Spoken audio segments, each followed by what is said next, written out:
Halo guys, David di sini dan ini adalah Asus Zenfone 3 ZE520KL.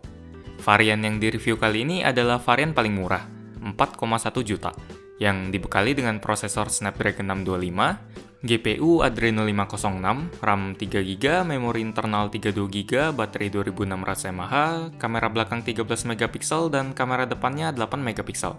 Layarnya sendiri berukuran 5,2 inci, beresolusi Full HD, menggunakan model kaca 2,5D, dan sudah dilapisi Corning Gorilla Glass 3.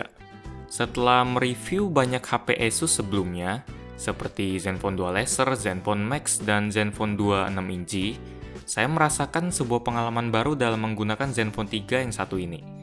Beda dengan HP Asus yang sudah-sudah. Kali ini mereka seolah mau bilang kalau mereka nggak cuma bisa bikin HP yang murah doang. Kesan itu saya dapetin waktu ngeliat Zenfone 3 untuk pertama kali, yang didominasi oleh kaca, dan bagian pinggir yang ini nggak tahu dibuat dari apa. Bisa besi atau karbon, tapi itu nggak masalah. Yang penting feel genggaman di HP ini bener-bener mantep. Yang bikin saya cukup heran, Zenfone 3 juga nggak licin-licin banget. Mungkin posisinya ada di antara Samsung J516 yang nggak licin, dan A516 yang licin banget, dan udah jatuh berkali-kali. Selama 2 minggu memakai Zen 3, HP ini nggak pernah jatuh. Cukup bikin heran, karena bahan kaca itu terkenal licin. Tapi masalah klasik kayak sidik jari yang mudah nempel di kaca, tetap bisa ditemui dengan mudah di HP ini. Selain ngerubah bahan utama bodi, Zenfone 3 juga ngerubah mayoritas penempatan tombol-tombolnya supaya lebih enak dijangkau. Tombol volume dan power di bagian kanan, bukan atas dan belakang. Tampilan depan yang lebih simpel, nggak ada ekstra dagu khas Asus lagi. Dan hadirnya pemindai sidik jari di bagian belakang. Fitur yang satu ini sangat berguna dalam pemakaian, dan saya saranin buat Anda buat pakai juga. Alasannya bukan cuma demi keamanan, tapi juga demi kenyamanan. Karena pemindai yang satu ini akurat dan kencang. Saya jelas lebih puas dengan desain HP yang kayak gini. Walaupun buat selera saya masih ada beberapa pengembangan yang bisa ditambah. Contohnya penambahan slot buat micro SIM kedua kayak Samsung A516, supaya HP ini bisa mendukung 2 kartu SIM sekaligus beserta kartu micro SD. Soalnya agak sayang kalau kita harus ngorbanin salah satu kartu SIM atau kartu micro SD kayak sekarang. Biasanya ya fitur kayak gini oke lah, karena Oppo F1s juga kayak gitu. Tapi waktu saya baca satu artikel di blog ponselmu.com, Zenfone 3 ternyata bisa aktifin fitur 3G di dual SIM sekaligus. Link artikelnya sudah saya taruh di bawah kalau mau baca kenapa hal itu penting. Selain itu, ada beberapa aspek lagi yang saya harapin ada di Zen 3, kayak penambahan lampu LED di tombol menu, penempatan sensor sidik jari di bagian depan, biar enak kalau mau aktifin HP yang lagi di atas meja, dan kalau bisa sih speakernya ngadep ke depan. Tapi yang itu sih nggak terlalu penting dan secara keseluruhan saya suka dengan desain Zenfone 3.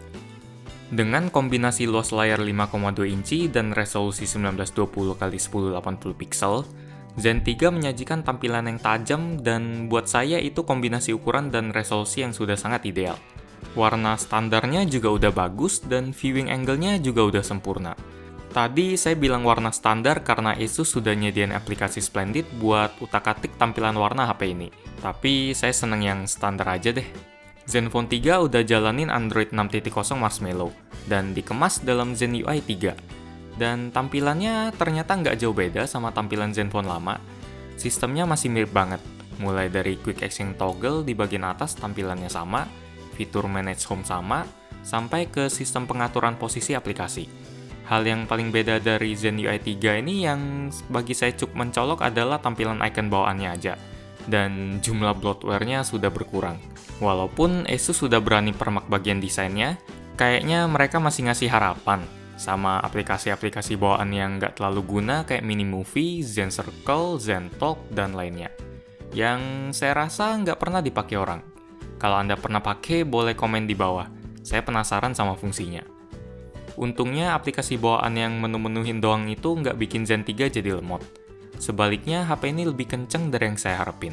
Semua aplikasi bisa dibuka dengan gesit. Multitaskingnya juga lumayan oke. Walaupun aplikasi yang saya install udah terbilang banyak, performanya sama sekali nggak ngelambet dan itu pertanda bagus. Waktu diajak main game pun, loadingnya cepat. Contohnya di game Suicide Squad Special Ops dan Lara Croft Go, semuanya tetap mantep walaupun udah saya setting ke grafis yang paling tinggi. Mungkin karena performanya kencang kayak gini, Asus jadi berani masukin aplikasi bawaan yang lumayan berat kayak Need for Speed No Limit sama SimCity.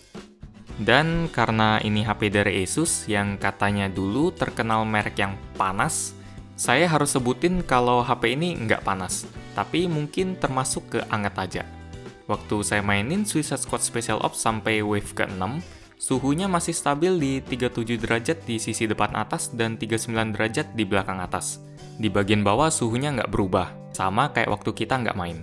Walaupun baterai Zen 3 cuma punya kapasitas 2600 mAh, daya tahannya lumayan impresif. Dengan pola pemakaian saya yang banyak main sosmed, nonton YouTube, dan jarang main game, screen on time-nya bisa tembus 6 jam. Saya juga nggak pernah kehabisan baterai HP ini dalam waktu 1 hari. Tapi juga nggak pernah sampai 2 hari, karena HP ini memang sering saya hidupin. Sayangnya proses ngecas HP ini lumayan lama.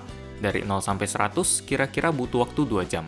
Saya kirain sih bakal lebih cepat dari itu karena udah pakai USB tipe C dan outputnya udah 2 ampere.